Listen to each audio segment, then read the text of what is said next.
You wake up. Within seconds, you've already lost. Not to something outside you, to something you did without noticing.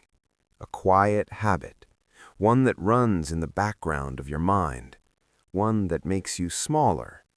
And today, you'll do it again, unless you see it. You don't think of yourself as weak, but there's this feeling, like you're watching your own life from behind glass, like everyone else got a manual you didn't.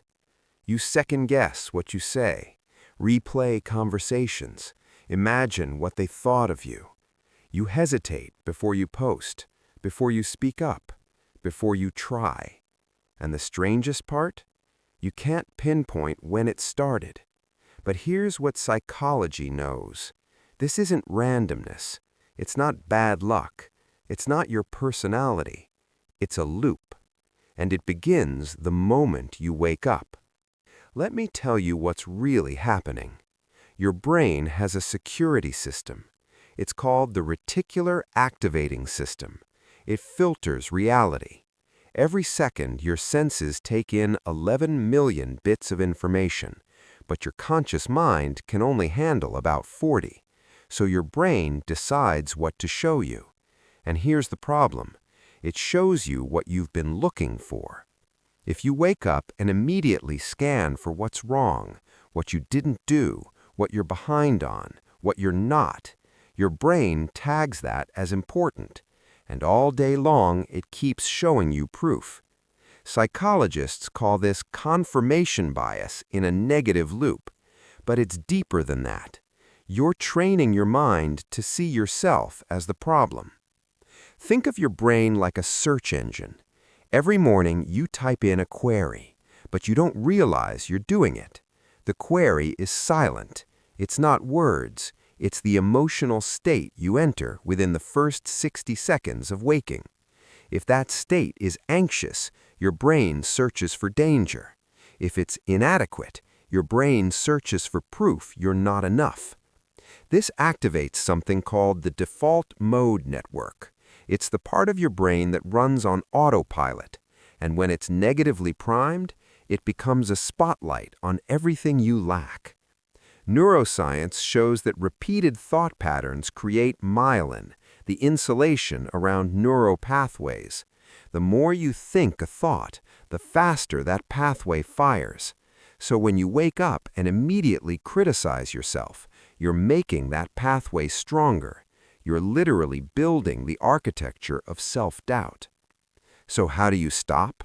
Not with affirmations, not with fake confidence, with intentional query replacement. Here's the system. Step 1. Interrupt the default search. The moment you wake up, don't check your phone, don't open your to-do list, don't scroll. Your brain is in theta wave state for the first few minutes, highly suggestible, highly programmable. What you feed it now shapes the filter for the entire day. So pause, even 30 seconds. Ask one question. What do I want to look for today? Not what you need to fix, what you want to notice. Step 2. Prime with evidence, not fantasy. Your brain won't believe lies. It will reject affirmations that feel false, but it will accept evidence. So instead of saying, "I'm confident," recall one moment where you were, one decision you made, one time you didn't quit. Psychologists call this self-affirmation through episodic memory. You're not creating a new belief. You're reminding your brain of data it forgot. This activates the hippocampus, the part of your brain that stores identity. You're updating the file. Step 3. Name your inner narrator. That voice that tells you you're not enough. It's not you. It's an outdated defense mechanism, a part of your brain trying to keep you safe by keeping you small. In internal family systems therapy, they call this a protector part. So name it. Call it something simple: the critic, the worrier, the scanner. When you hear it, don't fight it. Just notice, oh, the critic is here. This creates cognitive diffusion. the ability to observe a thought without becoming it. You stop being the voice, you become the one listening. Step 4. Reframe hesitation as calibration. You think hesitation is weakness, but psychologically it's not. Hesitation is threat assessment, your brain checking for danger. The problem isn't the pause, it's the conclusion you draw from it. When you hesitate and think, "See, I'm not confident," you encode fear. But when you hesitate and think, "My brain is just checking, I'm good to move," you encode agency. Same pause, different story. Step 5. End the day with gratitude for effort, not outcome. Before sleep, your brain consolidates memory. What you focus on here gets stored. So don't review what went wrong. Review what you attempted.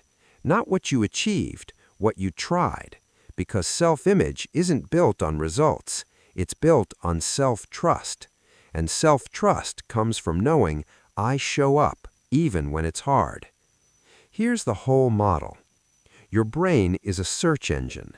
The query you enter in the morning becomes the filter for your day. If you enter fear, you find danger. If you enter inadequacy, you find proof. But if you enter curiosity, if you wake up and ask, "What's possible today? What can I notice that I usually miss?" your brain starts searching for that instead. This isn't toxic positivity. It's neuroplasticity with intention.